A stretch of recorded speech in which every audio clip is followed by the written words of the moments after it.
Varma wrong time. ఇప్పుడు ఈ time ఇంకా కొద్ది రోజులు పోయి మళ్ళీ వాతావరణం మారితే వేరే విషయంగా వ్యాక్యూమ్ ఉందా ఆంధ్రప్రదేశ్లోని?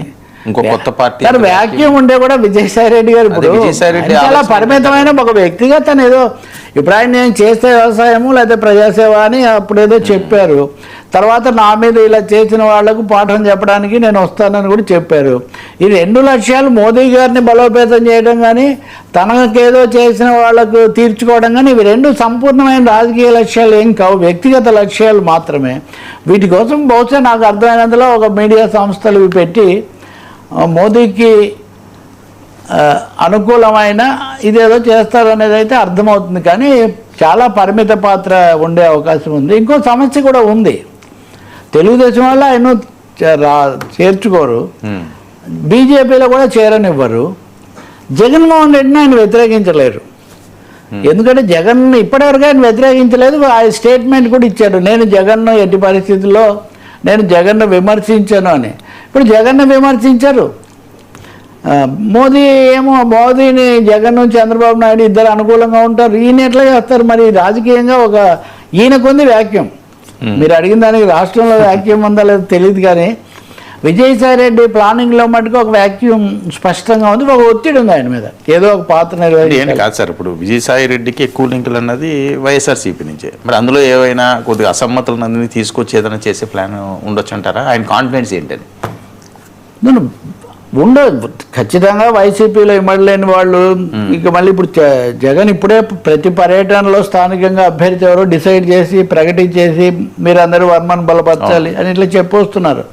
కాబట్టి ఇటువంటి వాళ్ళు కొంతమంది వస్తారనే ఆశ కూడా ఆయనకు కొంత ఉంది. మూడోది ఒకటి ఉంది కదండి, బాధితులందరూ ఇక్కడికి రండి అన్నట్టుగా కేసులు ఇబ్బందులు ఇవన్నీ ఉన్న వాళ్ళందరూ ఏదో ఒక విధంగా వాషింగ్ పౌడర్ నిర్మా సిద్ధాంతంతో మోదీ గారిని బలపరచాల్సిందే. భారతదేశంలో పాలక పార్టీల్లో ఉన్నటువంటి వాళ్ళు మీరు ఒక విషయం గుర్తించండి, విజయసాయి రెడ్డి గారు రాజ్యసభకు రాజీనామా చేసింది ఎందుకు?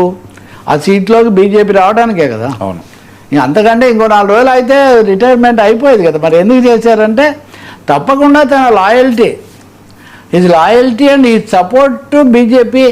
మీరు పార్టీలోకి రానివ్వకపోయినా నేను మిమ్మల్ని బలపరుస్తాను, మీరే ఆదర్శం అని ఆయన చాలా బలంగా చెప్పదలుచుకున్నారు. పోనీ ఆంధ్రప్రదేశ్లో ఆ విధమైన సనాతనము ఇవన్నీ ఉన్నాయా, లేదా ఆ విధమైన మత రాజకీయాలు నడుస్తాయంటే అవి నడవు.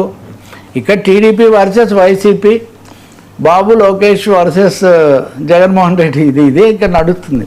ఆయన ఏదో ఒక మార్గం ఎంచుకున్నారు, అందుకే అక్కడే సందేహం వస్తుంది.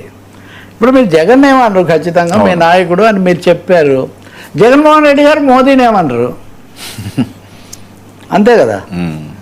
జగన్ మీరు అంటే దీని ఈక్వేషన్ తీసుకోండి, మీరు జగన్ ఏమన్నారు, జగన్ మోదీని ఏమన్నారు? ఈయన జగన్నే కాదు పవన్ కళ్యాణ్ కూడా ఏమి అన్నారు, పవన్ కూడా అన్నారు, చంద్రబాబును ఒకరిని అంటారు, ఎందుకంటే చంద్రబాబు పవన్ ఏమి అన్నారు.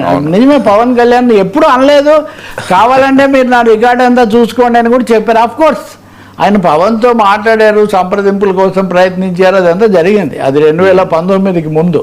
నాగబాబు కూడా ఒకసారి చెప్పారు కదా, విజయసాయి రెడ్డి పెద్ద మాకు దగ్గరగానే ఉండేవాళ్ళు, ఈ మధ్య ఇలా మార్పు వచ్చిందని. కానీ ఒకటి కదండి, కనీసం మీరు ఎవరిని వ్యతిరేకిస్తున్నారో ఎవరిని బలపరుస్తున్నారో తెలియాలి కదా. మోదీ గారిని బలపరచడానికి ముఖ్యమంత్రులు ఉప ముఖ్యమంత్రులే ఉన్నారు కదా ఇక్కడ.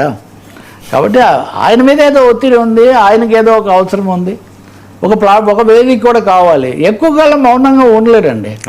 రాజకీయాల్లో చక్రాలు తిప్పిన వాళ్ళు లేకపోతే వ్యవహారాలు నడిపిన వాళ్ళు, ఆ ఘటన సమర్థులు అనిపించుకున్న వాళ్ళు ఎక్కువ రోజులు ఖాళీగా ఉండలేరు. కొన్ని ఫీల్డ్లు వ్యసనాలు అంతే, వాళ్ళకి ఏదో ఒకటి ఉండాలి. రెండోది ఇందాక నేను చెప్పిన కేసులు ఈ సమస్యలు ఉన్నాయి. కాబట్టి ఇప్పుడు అదే కాదు, విజయసాయి రెడ్డితో పాటు ఇంకో 2-3 రాజకీయ పార్టీలు రాబోతున్నాయి ఆంధ్రప్రదేశ్లో. ఇంకో 2-3 రాజకీయ పార్టీలు సామాజిక కోణంలో కొన్ని, కొంచెం మధ్యస్థ మేధావులు ఇటువంటి పేర్లతో కొన్ని వస్తున్నాయి. వీళ్ళందరి వెనక ఆర్థిక శక్తులు ఉన్నాయి, అందులో ఏం సందేహం లేదు. ఏదో ఒక శక్తి ఉండకుండా వచ్చే పరిస్థితి కూడా ఏమీ ఉండదు. కాబట్టి విజయసాయి రెడ్డి ఏమో నేరుగా బీజేపీ అని చెప్తున్నారు, కానీ ఆయన బలపరిచే వాళ్ళలో కూడా కొంతమంది బీజేపీ వాళ్ళు ఉన్నారని కూడా బయట కథనాల్లో కొన్ని పేర్లు కూడా ఉన్నాయి. అవన్నీ ఇప్పుడు మనకు పంచుకోవాల్సిన అవసరం లేదు. కానీ ఇంకా ఏమైనా ప్రీపోల్ సన్నివేశం మొదలైంది, ప్రీపోల్ సీన్ ఆంధ్రాలో తెలంగాణలో, అదైతే ఖాయం. సరే. సార్ తెలుగు కర్ణాటక కొత్త కాంగ్రెస్ కష్టాలు. ఇప్పుడు తెలంగాణలో రేవంత్ రెడ్డి మీద బీఆర్ఎస్ పెట్టిన అఫెన్సివ్ దాడి, కేటీఆర్ రోజు చెప్పడము, మొన్న ముఖ్యంగా క్రిమినల్ వేస్ట్, ఇంజనీర్ ఏం బాగాలేదు చదివిన వాళ్ళంతా క్రిమినల్ వేస్ట్ అంటాం తీవ్ర దుమారానికి దారితీసింది. మీరు సారీ చెప్తారా లేదా అని కేటీఆర్ రాహుల్ గాంధీకి లేఖ రాశారు. అసలు మీ పార్టీ క్రిమినల్ వేస్ట్, మీరు దీన్ని గుర్తించకపోతే అన్న పద్ధతిలో ఆయన మాట్లాడారు. మరి ఏదో ఒక వివరణ ఇవ్వాలి కదా. అంతకుముందు ఒకసారి దుద్దిల్ల శ్రీధర్ బాబు హిట్లర్ కామెంట్ మీద ఏదో వివరణ ఇచ్చారు. ఇప్పుడు ఎట్టకేలకు నిన్న కాంగ్రెస్ పార్టీ ఒక వివరణ, వాళ్ళ ఎమ్మెల్సీ ఆయన బల్మూరి వెంకట్, రేవంత్ రెడ్డి గారు ఇంజనీర్లను కుర్రాళ్ళను ఏమో అనలేదు, విద్యా వ్యవస్థను అన్నారు, దాన్ని మీరు తప్పుగా తీసుకున్నారు, కావాలని వక్రీకరిస్తున్నారు అని ఆయన ఏదో ఒక జవాబు చెప్పారు. అంటే ఒక ఇరకాటంలో పడింది. అలాగే వాళ్ళ అధిష్టానం కూడా మీరు అందరు